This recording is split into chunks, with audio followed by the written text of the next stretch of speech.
नमस्कार। आकाशवाणी से प्रस्तुत है समाचार प्रभात।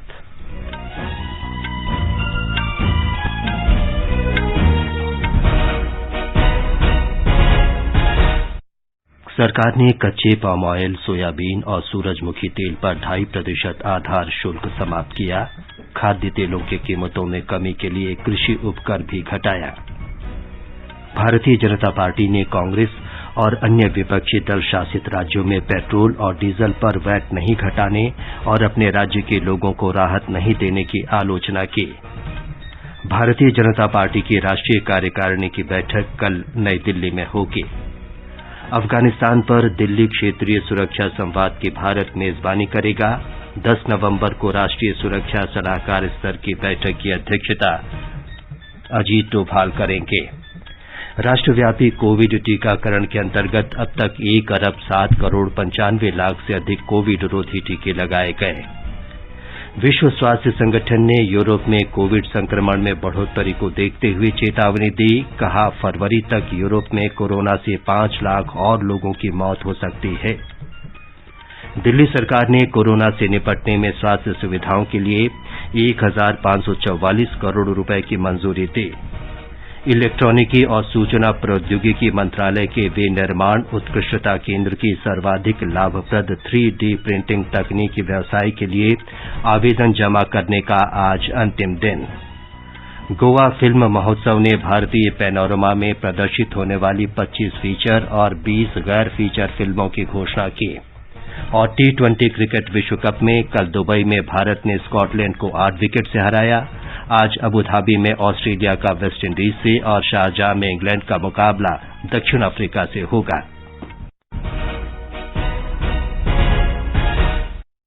समाचार प्रभात में देवेंद्र त्रिपाठी के साथ मैं विमलेंदु पांडे। देश ने कोविड टीकाकरण अभियान के अंतर्गत 100 करोड़ से अधिक टीके लगाने का लक्ष्य हासिल कर इतिहास रच दिया है। इस महत्वपूर्ण कार्य में योगदान करने वाले चिकित्सकों, नर्सों और अन्य स्वास्थ्य कर्मियों का आकाशवाणी अभिनंदन करता है। इसके साथ ही हम आपको सतर्क भी करना चाहते हैं कि कोविड अभी समाप्त नहीं हुआ है। आप सभी से हमारी अपील है कि यथाशीघ्र दोनों टीके लगवाएं और अन्य लोगों को भी टीके लगवाने के लिए प्रेरित करें। त्योहारों के समय कृपया 3 आसान उपायों का पालन अवश्य करें। मास्क पहनें, 2 गज की सुरक्षित दूरी बनाए रखें और हाथ और चेहरा साफ रखें। कोविड से संबंधित कोई भी जानकारी और मार्गदर्शन के लिए राष्ट्रीय हेल्पलाइन नंबर 011-2397-8046 और 1075 पर संपर्क करें। अब समाचार विस्तार से। सरकार ने खाद्य तेलों के दामों में पिछले 1 वर्ष से हो रही बढ़ोतरी को रोकने के लिए कच्चे पाम ऑयल, सोयाबीन और सूरजमुखी तेल पर 2.5% आधार शुल्क समाप्त कर दिया है। हमारे संवाददाता की ये रिपोर्ट। सरकार के निर्णय के बाद कच्चे पाम तेल पर शुल्क घटकर 7.5% तथा कच्चे सोयाबीन और सूरजमुखी के तेल पर 5% हो गया है। वहीं आरबीडी पामोलिन तेल, रिफाइंड सोयाबीन और रिफाइंड सूरजमुखी के तेल पर आधारभूत शुल्क मौजूदा 32.5% से घटकर 17.5% हो गया है। कटौती से पहले कच्चे खाद्य तेलों के सभी किस्मों पर कृषि अवसंरचना उपकर 20% था। वहीं कटौती के बाद कच्चे पाम तेल पर 8.25% तथा कच्चे सोयाबीन और सूरजमुखी के तेल पर 5.5% का प्रभावी शुल्क होगा। खाद्य तेलों के मूल्यों को नियंत्रित करने के लिए सरकार ने पाम, सोयाबीन और सूरजमुखी के तेल पर आयात शुल्क को तर्कसंगत बनाया है। वहीं सरसों के तेल में वायदा कारोबार को भी निलंबित कर दिया है। आनंद कुमार, आकाशवाणी समाचार, Delhi. Confederation of all India traders के महासचिव प्रवीण खंडेलवाल ने आकाशवाणी को बताया कि केंद्र सरकार के इस फैसले से आम लोगों को राहत मिली है। निश्चित रूप से भारत सरकार द्वारा एडिबल ऑयल पर इंपोर्ट ड्यूटी कम करने से 7 रुपए से लेकर के लगभग 20 रुपए तक एडिबल ऑयल में, सूरजमुखी ऑयल में, ग्राउंडनट ऑयल में, सोयाबीन में कमी आई है। ये कमी वास्तव में इस समय जो महंगाई अपनी चरम सीमा पर है उसको नीचे लाने के लिए सरकार का एक बड़ा प्रयास है, जिसका व्यापारी स्वागत करते हैं। लेकिन इसमें ये देखना बहुत जरूरी है कि जितने भी हमारे ऑयल बनाने वाले मैन्युफैक्चरर्स हैं, वो तुरंत प्रभाव से जो उनका नया माल आने वाला है उस पर इस रेट की कमी करें। केंद्र ने कहा है कि अब तक कुल 22 राज्यों और केंद्र शासित प्रदेशों ने उपभोक्ताओं को राहत देने के लिए पेट्रोल और डीजल पर वैट में कटौती की है। एक रिपोर्ट। पेट्रोल और डीजल पर केंद्रीय उत्पाद शुल्क घटाए जाने के बाद केंद्र ने राज्यों और केंद्र शासित प्रदेशों से वैट में कमी करने को कहा था। केंद्र सरकार ने पेट्रोल पर उत्पाद शुल्क में 5 रुपए प्रति लीटर और डीजल पर 10 रुपए प्रति लीटर की कमी की है। पेट्रोलियम और प्राकृतिक गैस मंत्रालय ने बताया है कि पेट्रोल की कीमतों में सबसे अधिक 13 रुपए 43 पैसे की कमी केंद्र शासित प्रदेश लद्दाख में हुई है। इसके बाद कर्नाटक में 13 रुपए 35 पैसे और पुदुचेरी में 12 रुपए 85 पैसे प्रति लीटर की कमी की गई है। डीजल की कीमत में भी सबसे अधिक 19 रुपए 61 पैसे की कमी लद्दाख में की गई है। इसके बाद कर्नाटक और पुदुचेरी का स्थान है। अब तक 14 राज्यों और केंद्र शासित प्रदेशों ने पेट्रोल और डीजल में वैट पर कोई कमी नहीं की है। ये है महाराष्ट्र, दिल्ली, पश्चिम बंगाल, तमिलनाडु, तेलंगाना, आंध्र प्रदेश, केरल, मेघालय, अंडमान निकोबार द्वीप समूह, झारखंड, ओडिशा, छत्तीसगढ़, पंजाब और राजस्थान। आनंद की रिपोर्ट के साथ समाचार कक्ष से विजय लक्ष्मी कासोटिया। भारतीय जनता पार्टी ने कांग्रेस और अन्य विपक्षी दल शासित राज्यों में पेट्रोल और डीजल पर वैट कम नहीं करने के लिए आलोचना की है। पार्टी प्रवक्ता गौरव भाटिया ने कल संवाददाताओं से कहा कि पेट्रोल और डीजल पर उत्पाद शुल्क घटाने की केंद्र की घोषणा के तुरंत बाद भाजपा शासित राज्यों ने वैट में कमी कर दी थी। श्री भाटिया ने कहा कि भाजपा सरकार आम लोगों की समस्याओं के प्रति संवेदनशील है और उन्हें राहत देने के उपाय कर रही है। अगर भाजपा शासित राज्यों में चाहे उत्तर प्रदेश हो, चाहे वो असम का उदाहरण दिया हो, कर्नाटका है, तमाम ऐसे और राज्य हैं भाजपा के जहां पे वैट में कटौती आई है, तो ऐसा क्यों है कि निर्दयी कांग्रेस की जो सरकारें हैं, जो निठल्ली निकम्मी सरकारें हैं, वो लोग ऐसा ही एक आम जनता से जुड़ा हुआ कदम, ये ठोस फैसला क्यों नहीं कर पा रहे? हर पल राजनीति करने वाले ये विपक्ष के नेता जो बार बार कहते थे महंगाई हो गई है, आम जनता के बारे में सोचो, जो पहल आदरणीय प्रधानमंत्री जी ने की है, जो भाजपा शासित राज्यों में मुख्यमंत्रियों ने की है, वो ये लोग क्यों नहीं कर पा रहे हैं? प्रधानमंत्री नरेंद्र मोदी ने कहा है कि भारत की सफलता अब पुराने मापदंडों पर आधारित नहीं है। उन्होंने कहा कि भारत अपनी सेना को आत्मनिर्भर बना रहा है। केदारनाथ में कल विभिन्न विकास परियोजनाओं की आधारशिला रखने और कुछ अन्य को राष्ट्र को समर्पित करने के बाद श्री मोदी ने कहा कि भारतीय दर्शन में मानव कल्याण प्रमुख है। इस अवसर पर जनसभा को संबोधित करते हुए प्रधानमंत्री ने भारत के महान आध्यात्मिक ऋषि परंपरा का स्मरण किया। वर्ष 2013 में आई केदारनाथ आपदा को याद करते हुए प्रधानमंत्री ने कहा कि इससे हुई क्षति अकल्पनीय थी। उन्होंने सभी कार्यकर्ताओं, पुजारियों, अधिकारियों और उत्तराखंड के मुख्यमंत्री को केदारनाथ धाम में विकास कार्यों को तेजी से आगे बढ़ाने के लिए धन्यवाद दिया। बाढ़ से सुरक्षा के लिए जिस दीवार का निर्माण किया गया है, इससे श्रद्धालुओं की यात्रा अब और सुरक्षित होगी। तीर्थ पुरोहितों के लिए नए बने आवासों से उन्हें हर मौसम में सुविधा होगी। भगवान केदारनाथ की सेवा उनके लिए अब कुछ सरल होगी, कुछ आसान होगी। प्रधानमंत्री ने कहा कि वे ड्रोन और अन्य तकनीकों के माध्यम से काम की प्रगति की निगरानी करते रहे हैं। उन्होंने कहा कि इस प्राचीन भूमि पर सनातन के साथ आधुनिकता का ये संयोजन और ये विकास कार्य भगवान शंकर की सहज कृपा का ही परिणाम है। भारतीय जनता पार्टी राष्ट्रीय कार्यकारिणी की बैठक कल नई दिल्ली में होगी। बैठक का शुभारंभ भाजपा अध्यक्ष जगत प्रकाश नड्डा के वक्तव्य से होगा और समापन प्रधानमंत्री नरेंद्र मोदी के संबोधन से होगा। राष्ट्रीय कार्यकारिणी की बैठक में 5 राज्यों में आगामी विधानसभा चुनाव और अन्य मौजूदा विषयों पर विचार विमर्श की आशा है। कोविड नियमों को देखते हुए बैठक ऑनलाइन और ऑफलाइन दोनों माध्यमों से होगी। कुछ नेता बैठक में मौजूद रहेंगे जबकि अन्य इसमें वीडियो कॉन्फ्रेंस के जरिए भाग लेंगे। अफगानिस्तान पर दिल्ली क्षेत्रीय सुरक्षा संवाद के भारत मेजबानी करेगा। राष्ट्रीय सुरक्षा सलाहकार स्तर की इस बैठक की अध्यक्षता श्री अजीत डोभाल करेंगे। ये बैठक 10 नवंबर को होगी। सूत्रों के अनुसार इस सिलसिले में भारत के निमंत्रण का जोरदार स्वागत हुआ है। मध्य एशियाई देशों के अलावा रूस और ईरान ने भी बैठक में शामिल होने की पुष्टि की है।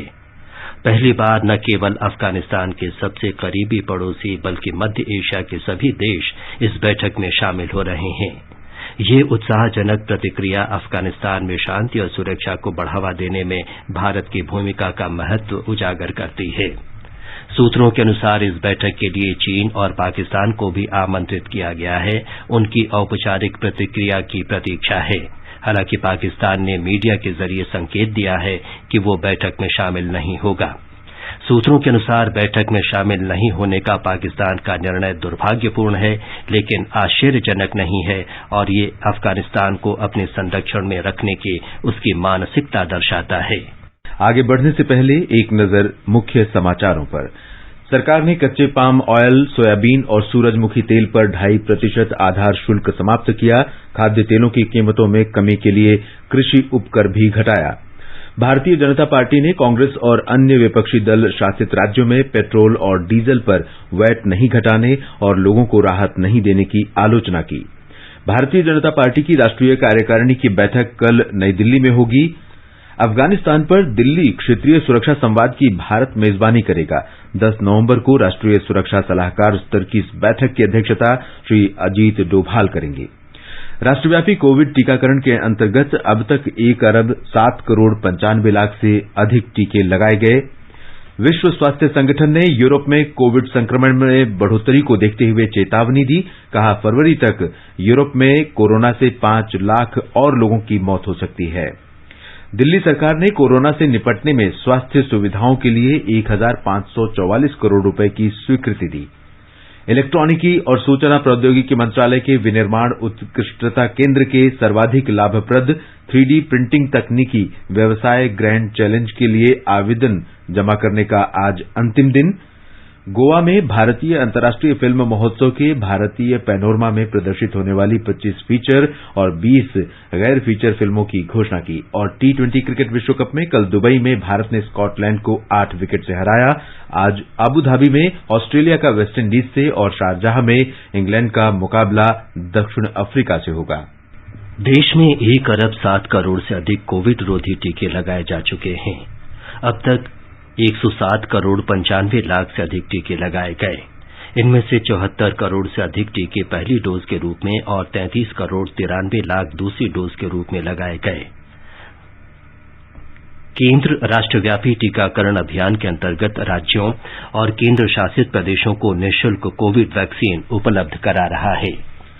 दिल्ली सरकार ने कोरोना से निपटने के उद्देश्य से स्वास्थ्य सुविधाओं के लिए 1,544 करोड़ रुपए की मंजूरी दी है। दिल्ली के मुख्यमंत्री अरविंद केजरीवाल की अध्यक्षता में मंत्रिमंडल की बैठक में ये निर्णय लिया गया। विश्व स्वास्थ्य संगठन ने चेतावनी जारी करते हुए कहा है कि पूरे यूरोपीय महाद्वीप में कोविड संक्रमण बढ़ रहा है और फरवरी तक यूरोप में कोरोना से 5 लाख और लोगों की मौत हो सकती है। यूरोप के लिए विश्व स्वास्थ्य संगठन प्रमुख हैंस क्लूज ने संक्रमण में वृद्धि के लिए अपर्याप्त टीकाकरण को दोषी माना। पूरे यूरोप में हाल के महीनों में टीकाकरण धीमा पड़ गया है। स्पेन में लगभग 80% लोगों को दूसरी डोज दी जा चुकी है, जबकि जर्मनी में यह संख्या 66% है। पूर्वी यूरोप के कुछ देशों में इससे भी कम टीकाकरण हुआ है। अक्टूबर 2021 तक रूस में केवल 32% लोगों को टीके लगाए गए। हैंस क्लूज ने आरोप लगाया कि यूरोपीय क्षेत्र में स्वास्थ्य संबंधी उपायों में विश्व स्वास्थ्य संगठन की ढील के कारण संक्रमण बढ़ा है। इस क्षेत्र में मध्य एशिया के कुछ हिस्से सहित 53 देश आते हैं। विश्व स्वास्थ्य संगठन के अनुसार पिछले 4 सप्ताह में पूरे यूरोप में संक्रमण 55% बढ़ा है और यह स्थिति पूरे विश्व के लिए खतरे की घंटी है। बिहार में विशेष जांच दल जहरीली शराब मामले की जांच करेगा। राज्य के गोपालगंज और पश्चिम चंपारण जिलों में मंगलवार को जहरीली शराब पीने से कई लोगों की मौत हो गई थी। मद्य निषेध मंत्री सुनील कुमार ने कहा कि दोषियों को सजा दी जाएगी। इस मामले में मरने वालों की संख्या 35 हो गई है। 17 लोगों की मौत गोपालगंज में और 16 की मौत पश्चिम चंपारण के बेतिया में हुई है। गोपालगंज के पुलिस अधीक्षक आनंद कुमार ने आकाशवाणी को बताया कि इस सिलसिले में 19 लोगों को गिरफ्तार किया गया है। गोपालगंज के मोहम्मदपुर पुलिस थाने और पश्चिम चंपारण के नौतन पुलिस थाने के थाना प्रभारी को निलंबित कर दिया गया है। इलेक्ट्रॉनिकी और सूचना प्रौद्योगिकी मंत्रालय के विनिर्माण उत्कृष्टता केंद्र की सर्वाधिक लाभप्रद 3D प्रिंटिंग तकनीक की व्यावसायिक प्रतियोगिता के लिए आवेदन जमा करने का आज अंतिम दिन है। मंत्रालय ने कहा है कि देश में खिलौना विनिर्माण मोल्डिंग की विभिन्न तकनीकों पर निर्भर करता है। मशीनरी की पूंजीगत लागत, सामग्री और श्रम लागत घरेलू बाजार में देश को प्रतिस्पर्धी बना रही है। मंत्रालय ने कहा है कि आर्थिक लाभ अनुकूल व्यावहारिक प्रौद्योगिकी के विकास में तेजी लाने और 3D प्रिंटिंग तकनीकी के जरिए डिजिटल खिलौनों के लाभप्रद व्यवसाय के लिए उत्कृष्टता केंद्र ये चुनौती प्रस्तुत कर रहा है। भारतीय अंतर्राष्ट्रीय फिल्म महोत्सव ने भारतीय पैनोरमा में प्रदर्शित होने वाली 25 फीचर और 20 गैर फीचर फिल्मों की घोषणा कर दी है। इन फिल्मों का प्रदर्शन इस महीने 20 से 28 तारीख तक गोवा में फिल्म महोत्सव में किया जाएगा। जाने माने फिल्म निर्माता और अभिनेता SV राजेंद्र सिंह बाबू की अध्यक्षता में 12 सदस्यीय फीचर फिल्म निर्णायक मंडल ने इन फिल्मों का चयन किया है। गैर फीचर फिल्म निर्णायक मंडल के अध्यक्ष वृत्त चित्र निर्माता S नल्ला मुथु थे। भारतीय अंतर्राष्ट्रीय फिल्म महोत्सव का आयोजन फिल्म समारोह निदेशालय गोवा सरकार के सहयोग से कर रहा है।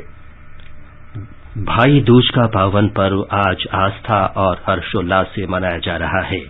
ये प्रत्येक वर्ष कार्तिक मास के शुक्ल पक्ष की द्वितीया तिथि को मनाया जाता है। इसे यम द्वितीया भी कहते हैं। इस अवसर पर बहनें अपने भाइयों को तिलक लगाकर उनके दीर्घ जीवन और सुख समृद्धि की मंगल कामना करती हैं। T20 क्रिकेट विश्व कप के सुपर 12 में कल दुबई में भारत ने स्कॉटलैंड को 8 विकेट से हरा दिया।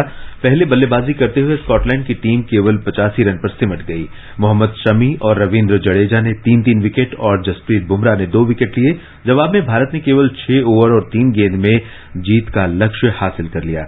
KL राहुल ने 19 गेंदों में 50 रन बनाए। इस जीत के साथ ही भारत 4 अंकों के साथ ग्रुप 2 में तीसरे स्थान पर आ गया है। कल के पहले मैच में शारजाह में न्यूजीलैंड ने नामीबिया को 52 रन से हराया था। आज दिन के 3:30 बजे अबुधाबी में ऑस्ट्रेलिया का मुकाबला वेस्टइंडीज से और शारजाह में शाम 7:30 बजे इंग्लैंड का मुकाबला दक्षिण अफ्रीका से होगा। आकाशवाणी से T20 विश्व कप मैचों का आंखों देखा हाल प्रसारित किया जा रहा है।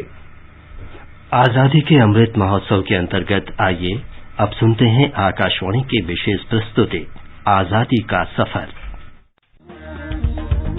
आजादी का अमृत महोत्सव।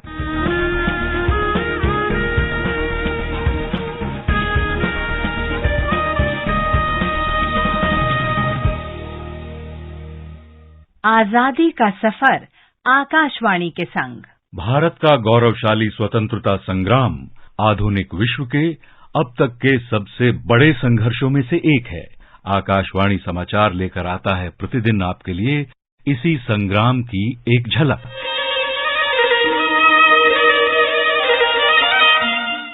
आज की कड़ी में हम स्वतंत्रता सेनानी मंगल दास पकवासा को याद कर रहे हैं, जो 6 नवंबर 1967 को हमें छोड़कर चले गए थे। स्वतंत्रता के बाद सामाजिक कार्यकर्ता और राजनेता के रूप में वो महात्मा गांधी के विश्वास पात्र थे और पहले 5 भारतीय राज्यपालों में से एक थे। उन्होंने मध्य प्रदेश, बॉम्बे और मैसूर के राज्यपाल के रूप में कार्य किया और 1953 से 1960 तक भारत स्काउट्स एंड गाइड्स के पहले अध्यक्ष रहे।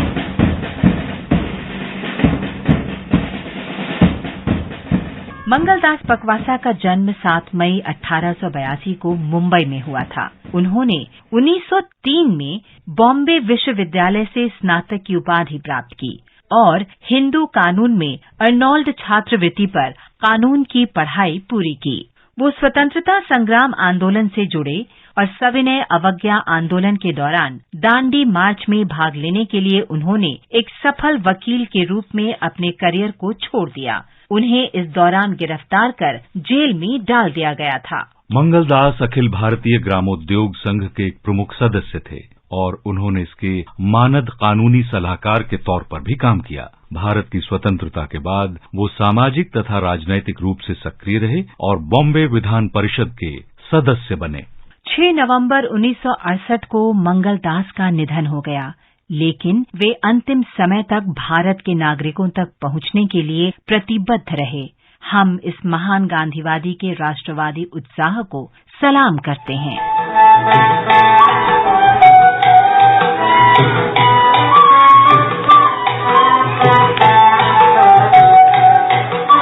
6 नवंबर 1913 को महात्मा गांधी को दक्षिण अफ्रीका में भारतीय प्रवासियों पर अनुचित कर के विरोध में सत्याग्रह में 2000 से अधिक लोगों के शांतिपूर्ण मार्च का नेतृत्व करने के लिए गिरफ्तार किया गया था।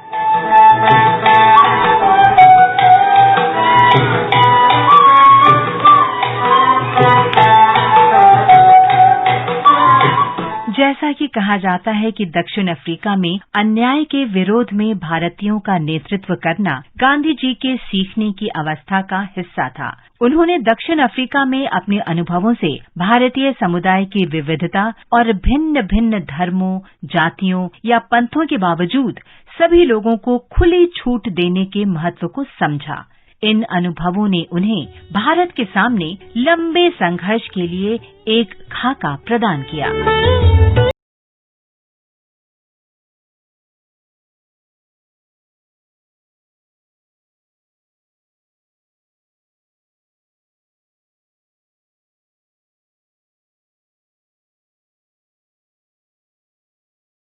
गांधी जी को एक बार नहीं बल्कि 3 बार गिरफ्तार किया गया। पहली बार उन्हें 6 नवंबर को गिरफ्तार किया गया, फिर अगले दिन गांधी जी के एक अच्छे दोस्त हरमन कॉलनबैक द्वारा भुगतान की गई जमानत पर रिहा कर दिया गया। 8 तारीख को उन्हें फिर से गिरफ्तार कर लिया गया और उसी दिन रिहा कर दिया गया। लेकिन अगले ही दिन यानी 9 तारीख को एक बार फिर गिरफ्तार किया गया था उन्हें। पहले उन्हें 9 महीने की कैद की सजा सुनाई गई और बाद में इसे 12 महीने तक बढ़ा दिया गया। हालांकि उन्हें अप्रत्याशित रूप से 18 दिसंबर 1913 को रिहा कर दिया गया था। 1914 में भारतीय राहत विधेयक में उन भारतीयों पर लगाए गए 3 पाउंड कर को समाप्त करने का प्रावधान किया गया जिन्होंने अपने अनुबंधों का नवीकरण नहीं कराया था। भारतीय प्रथागत विवाह की वैधता को भी मान्यता दे दी गई थी। इस प्रकार शांतिपूर्ण संघर्ष ने अपने उद्देश्यों को प्राप्त किया।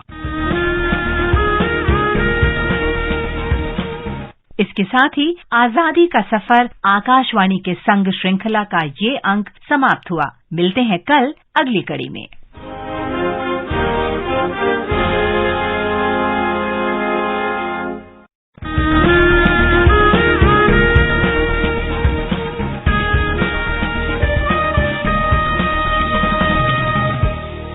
आजादी के आंदोलन के खजाने में ऐसे ढेरों शब्द जिन्होंने बदल दिए इतिहास। तारीख बदलने वाले लफ्जों पर आकाशवाणी समाचार ला रहा है विशेष कार्यक्रम धरोहर हर सोमवार।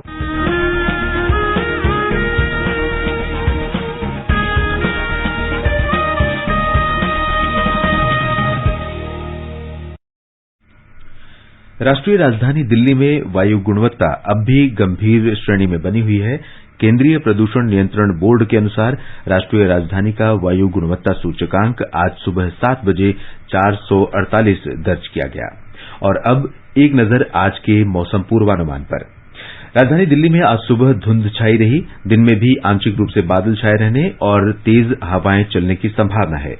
मुंबई और चेन्नई में भी बादल छाए रहेंगे, हल्की बूंदाबांदी हो सकती है। कोलकाता में आसमान साफ रहेगा और इन महानगरों में तापमान 14 से 33 डिग्री सेल्सियस के बीच रहने की संभावना है। उत्तर भारत में श्रीनगर, लेह, गिलगित और मुजफ्फराबाद में आंशिक रूप से बादल छाए रहने और जम्मू कश्मीर में जम्मू में आसमान साफ रहने की संभावना है।